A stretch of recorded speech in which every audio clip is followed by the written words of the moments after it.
Sound, camera, action. स्वागत है आप सभी का बॉम्बे टॉकीज में। आज आप सुनेंगे डांसर और कोरियोग्राफर गीता कपूर से एक दिलचस्प फिल्मी गपशप। ये है तीसरी और अंतिम कड़ी। गपशप कर रहे हैं अमरकांत दुबे। दोस्तों नमस्ते, मैं हूं अमरकांत।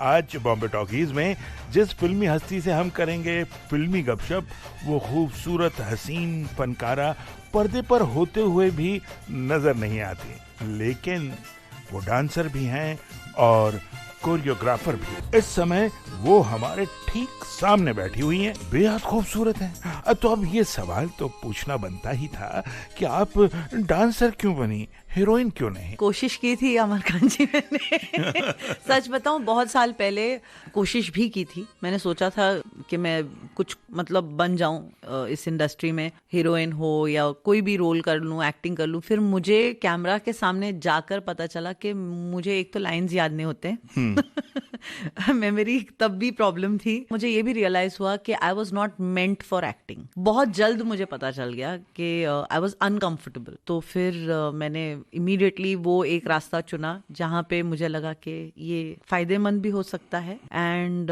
मैं ये काम अच्छी तरह कर सकती हूँ। हम तो यही कहेंगे कि जो काम आप बहुत अच्छे से कर सकते हैं, जिसमें आपका दिल लगता है, वही कीजिए। तभी तो आप अपनी फील्ड में बेस्ट कहलाएंगे। Yes yes, you are the best and that's why you are here in Vividh Bharati. आपका बहुत बहुत धन्यवाद अमरकांत जी, आपने मुझे बुलाया और इतने अच्छे मेरे लिए आपने प्यारे प्यारे शब्द कहे इतना आपने प्रेज किया, मुझे बहुत बहुत बहुत धन्यवाद। अजी शुक्रिया तो हम कहेंगे, अपने इतने बिजी शेड्यूल में से आपने वक्त निकाला विविध भारती के लिए, विविध भारती के श्रोताओं के लिए, उसके लिए आपका बहुत बहुत शुक्रिया।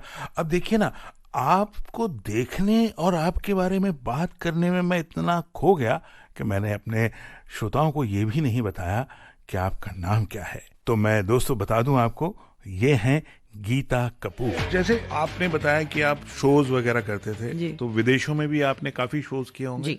तो कौन कौन सी दुनिया आपने देखी जो कि आप एयर होस्टेस बन के देखना चाहती थी? मैंने तकरीबन पूरी दुनिया घूम ली है, लेकिन दूसरों के पैसे से। हाँ, अभी भी दूसरों के पैसे से ही जाती हूँ अपने पैसे खर्चे करके मैंने कोई भी हॉलिडे नहीं लिया है बाहर, मुझे मौका ही नहीं मिला। लेकिन आई थिंक रशिया, जापान और हाँ, रशिया और जापान नहीं गई हूँ। दो जगह नहीं गए? हाँ, ये दो जगह मुझे जाना है और ऑफ कोर्स मुझे नॉर्थ पोल जाना है और अंटार्कटिका एक बार देखना है। अंटार्कटिका तो शायद आपको अपने पैसे से ही जाना पड़ेगा। हाँ, मैं ये सब अपने पैसे से जाऊंगी देखने के लिए, क्योंकि रशिया भी मुझे जाने को ही देगा, वहाँ पे अपने पैसों से ले नहीं जाएगा। तो ये सब मैं अपने पैसों से देख लूंगी सर। नहीं, रशिया और जापान का तो क्या है कि हो सकता है वहाँ कोई लोकेशन के लिए, शूट के लिए कोई ले जाए।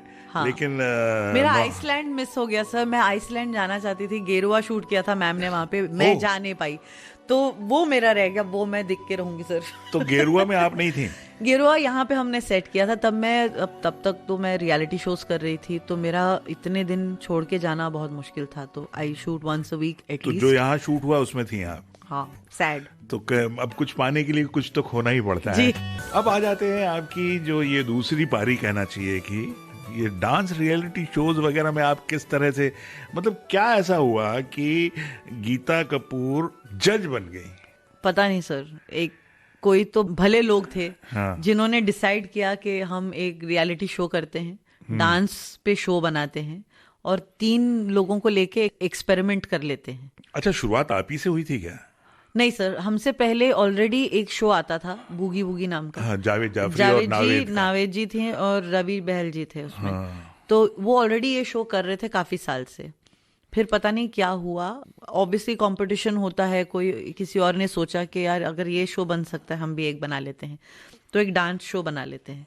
तो उन्होंने डिसाइड किया कि 3 अनजान लोगों को लेंगे, फिर हम उनके साथ जो भी करेंगे, मतलब एक्सपेरिमेंट ही होगा। चल गया तो बहुत अच्छी बात है, नहीं चला तो किसी का भी नुकसान नहीं होगा, क्योंकि वैसे भी कोई किसी को जानता नहीं था। तो आई थिंक वो थॉट प्रोसेस था। एक कॉल आया एक दिन और मुझे पूछा गया कि आप रियलिटी शो हम करने जा रहे थे। कहा हमको कुछ नहीं पता था सर रियलिटी शो क्या होता है। तो उन्होंने कहा शो कर रहे हैं, डांस पे बेस्ड है, उसमें आपको एज जज मेंटोर भी करना पड़ेगा, मतलब आपको कंटेस्टेंट्स दिए जाएंगे, उनको सिखाना भी पड़ेगा, डांस भी करना पड़ेगा। एंड मैंने बोला इतना सब कुछ करना पड़ेगा? बोले हाँ आपको करना है। तो मैंने कहा नहीं। फिर मैं गई और मैंने फारा जी को, मैं सब कुछ उनके साथ डिस्कस करती हूँ, तो मैंने कहा कि एक शो के लिए ऑफर आया है, उन्होंने कहा है कि करना चाहिए। जज बोले क्यों नहीं करो, बहुत डांटा उन्होंने। तो वो डांटा, उन्होंने जैसे डांटा मैंने फ़ोन करके उनको बोला okay I will consider it. तो मैंने कंसिडर किया और मेरी ज़िंदगी पलट गई उस शो से। अचानक जिंदगी मतलब टोटली पहले लोगों ने, आप देखिए, आप अभी कहना हाउस होल्ड नाम हो गई आप। आज गीता माँ घर घर में जानी जाती हैं। उसका कारण सिर्फ ये नहीं है कि आप एक हिट शो में बैठी हैं, उसका कारण है कि गीता कपूर जो बैठी हुई हैं वहां पे, उन्होंने एक जो भारतीय नारी या भारतीय लड़की, और जो गीता माँ जो आपको कहते हैं ना, जो आपका चेहरा, आपकी बिहेवियर, आपके बात करने का अंदाज, वो इतना स्नेहिल, इतना प्यारा, आपकी प्रेजेंस, आपके चेहरे की जो सौम्यता है, ये सौम्यता ने आपको घर घर पहुंचा दिया। और निश्चित रूप से जो गीता माँ आपको कहते हैं, आपके जो चाहे वो शिष्य हों या आपके चाहने वाले हों, वो निश्चित रूप से आपकी इसी खासियत की वजह से कह रहे होंगे। तो ये आपको गीता माँ क्यों कहते हैं और कौन कहता है? मैं फारा जी को मम्मा कहती हूँ। बहुत साल पहले उन्होंने मुझे एक अपनी फोटो दी थी जिसके ऊपर लिखा था with lots of maternal love, क्योंकि मैं सबसे यंगेस्ट डांसर हुआ करती थी उनके ट्रूप में। She just took me under her wings, मतलब उन्होंने बहुत प्रोटेक्टिव हो गई थी मेरे बारे में। तो वो ना उनका जो प्यार था, तो मैं बड़े प्यार से उनको मम्मा कहती थी, क्योंकि उनके भरोसे पे मेरी मम्मी ने आना छोड़ दिया था शोज पे कि अब ये हैं, ये आपको संभाल लेंगी। उनको उतना भरोसा हो गया था उस पे। तो she became like a second mother at that time. तो मैं हमेशा उनको प्यार से मम्मा कहती थी। फिर एक दौर आया जहाँ पे मैं उनके और डांसर्स के बीच में मीडिएटर बन गई, क्योंकि मैं डांसर्स को हैंडल करती थी और कोई भी प्रॉब्लम उन तक नहीं पहुंचने देती थी। तो वो अपना काम करती थी एंड उनका बाकी का जितना प्रॉब्लम एरिया था वो मैं संभालती थी। तो उनमें से एक जो डांसर बच्चा था, माँ करके बोलना शुरू कर दिया। अब वो कॉपी बोले कि आप तो हमको भी माँ की तरह संभालते हो। तो मैंने कहा ऐसा कुछ है नहीं, क्योंकि मैं बहुत बॉइस्ट्रस थी तभी। मैं बहुत ही, मतलब I am still very boisterous like that.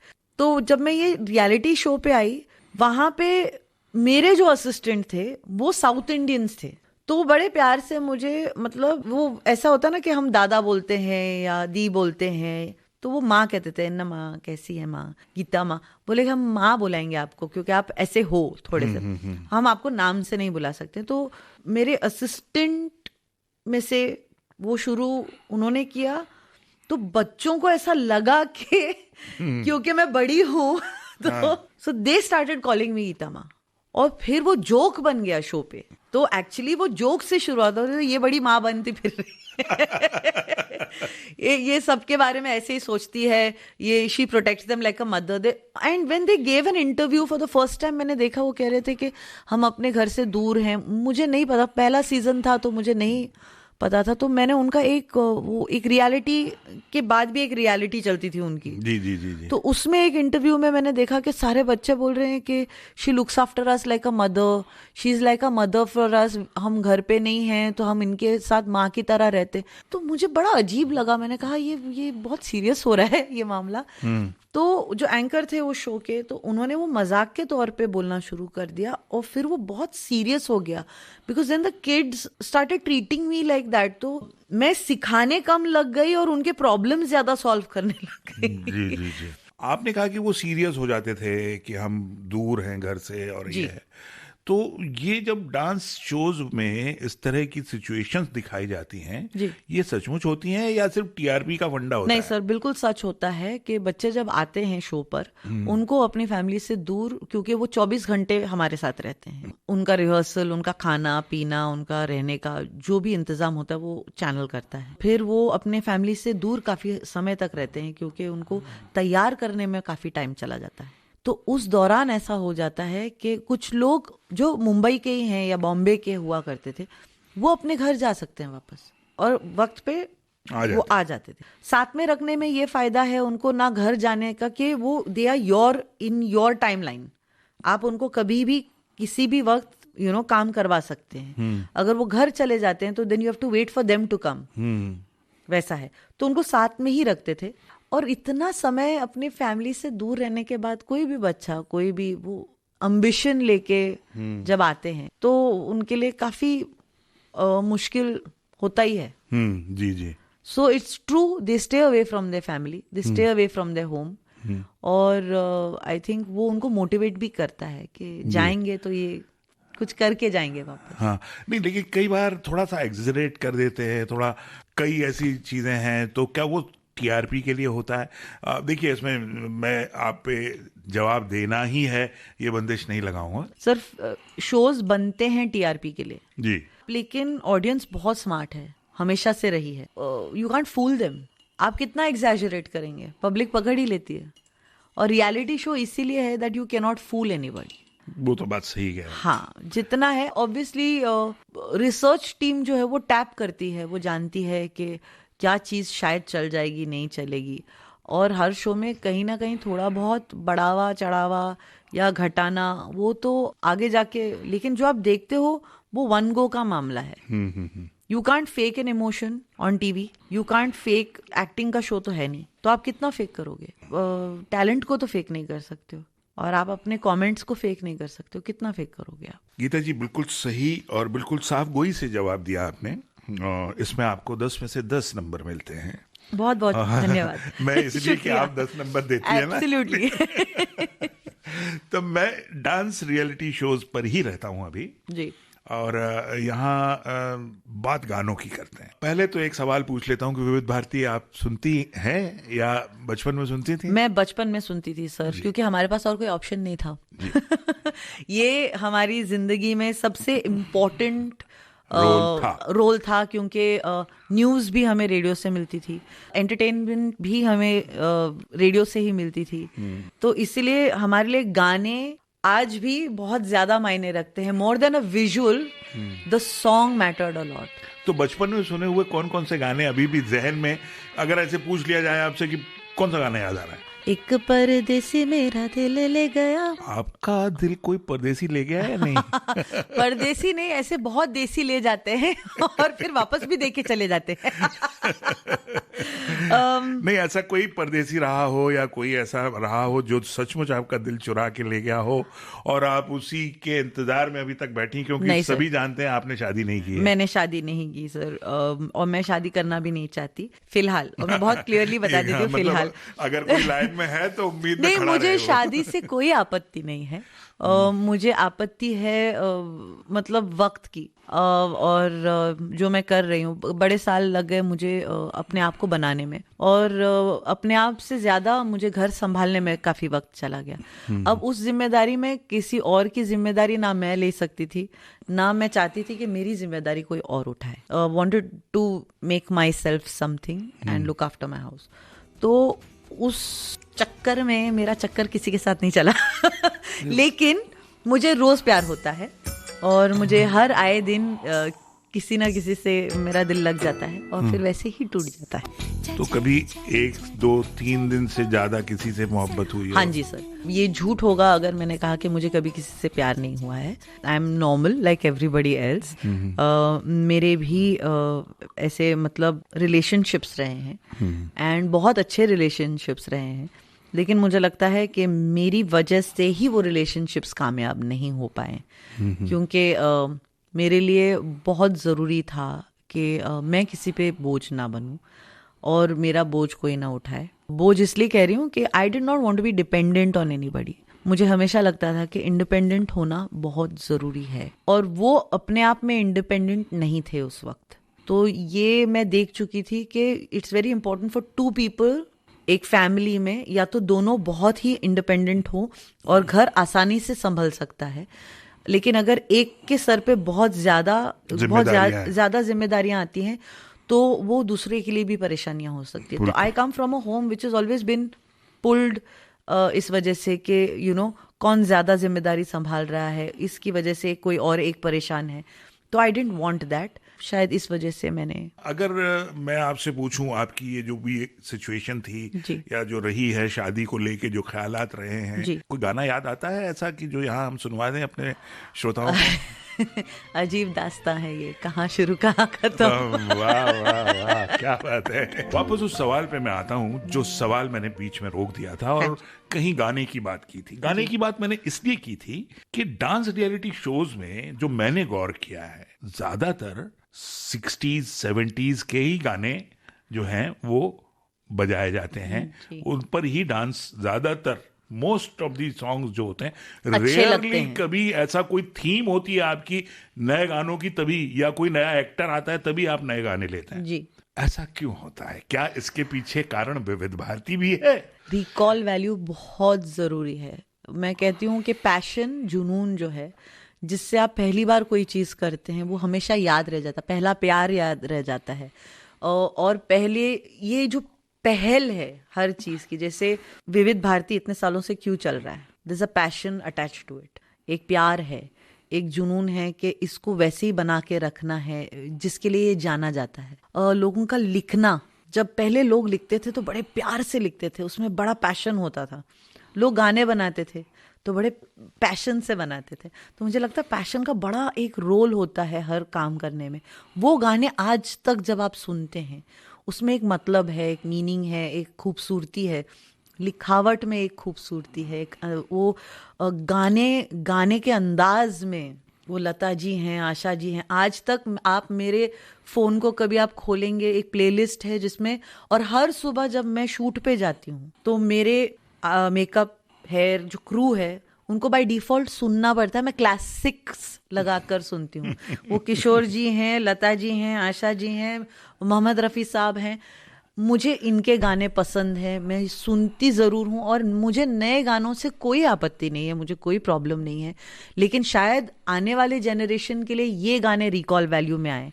लेकिन हम उस जनरेशन के हैं जहाँ पे गाने हम रेडियो पे ही सुना करते थे, तो हमारा जो विजुअल सेंस था, it used to always be active because of the songs you are hearing.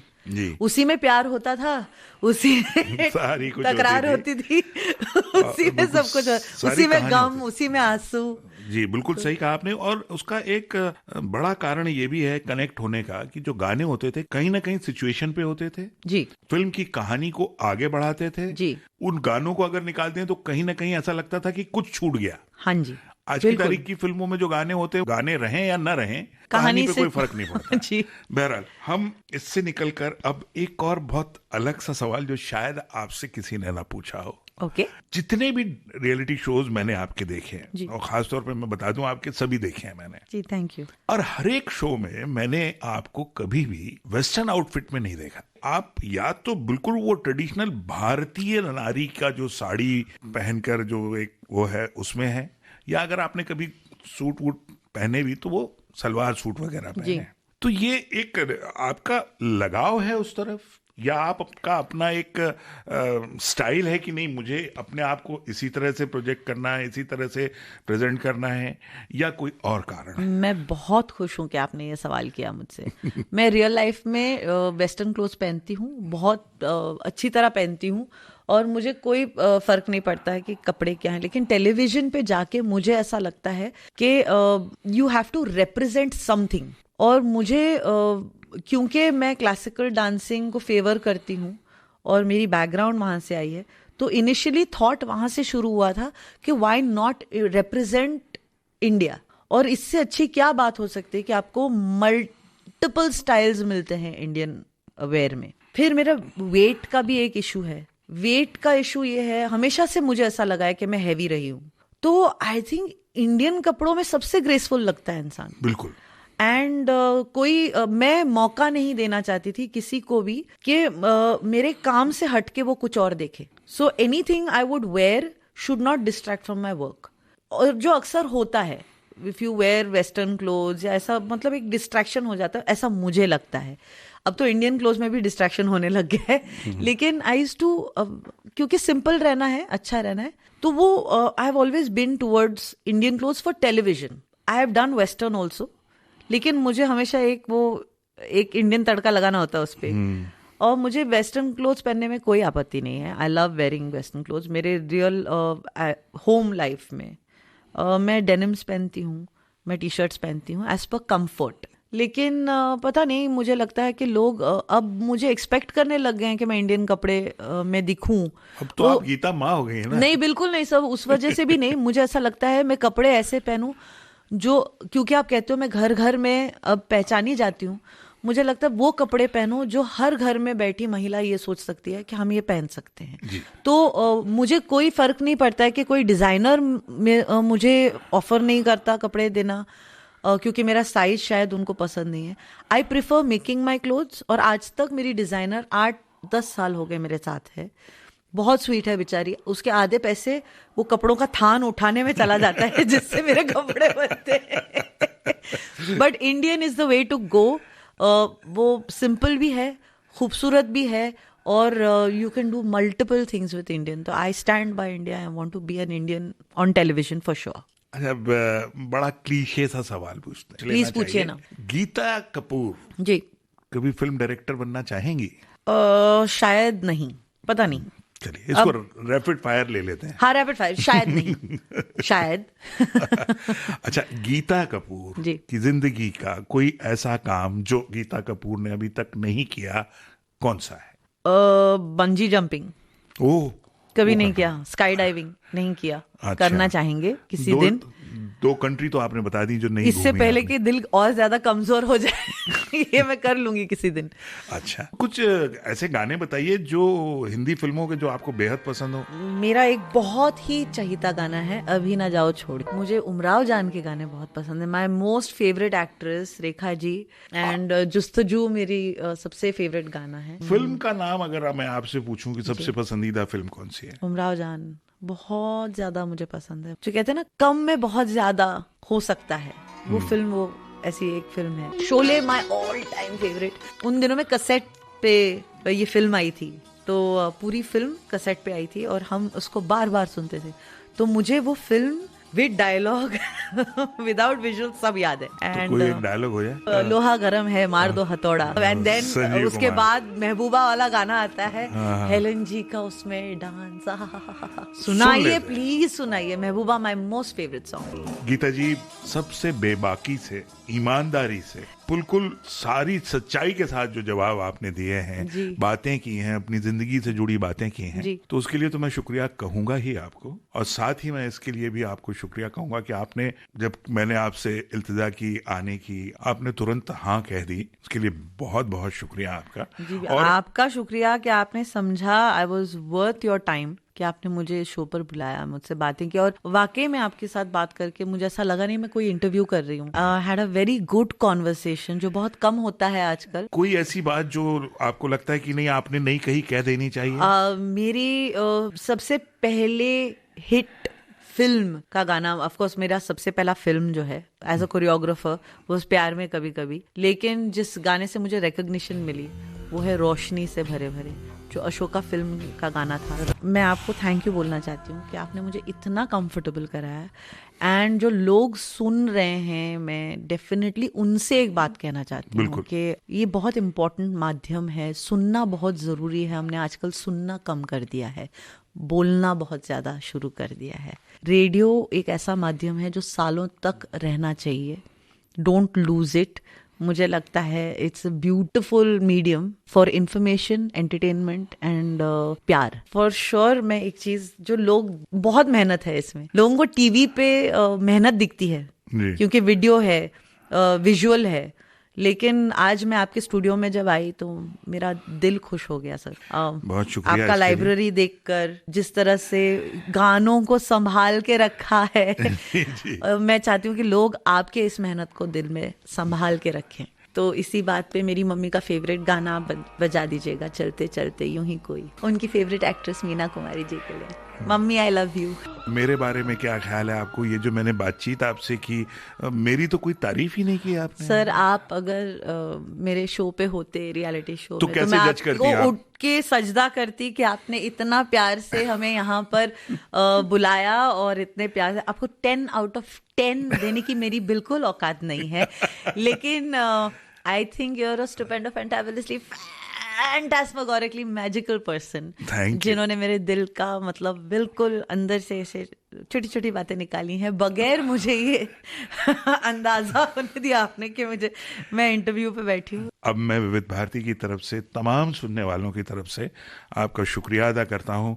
उम्मीद करता हूँ कि आपके आने वाले जीवन में आप इसी तरह से आगे बढ़ती रहें। दिल से दुआ है कि आपकी तमाम जो ख्वाहिशें हैं जो अभी तक पूरी नहीं हुई हैं वो पूरी हो जाएं। आपको कोई परदेसी मिल जाए जो आपका दिल चोरी करके ले जाए, और फिर जब आपको वो मिले आप उसके साथ वापस यहाँ आए एक बार और इंटरव्यू के लिए। वाह, बहुत बहुत धन्यवाद अमरकांत जी जो आपने मुझे यहाँ पर बुलाया।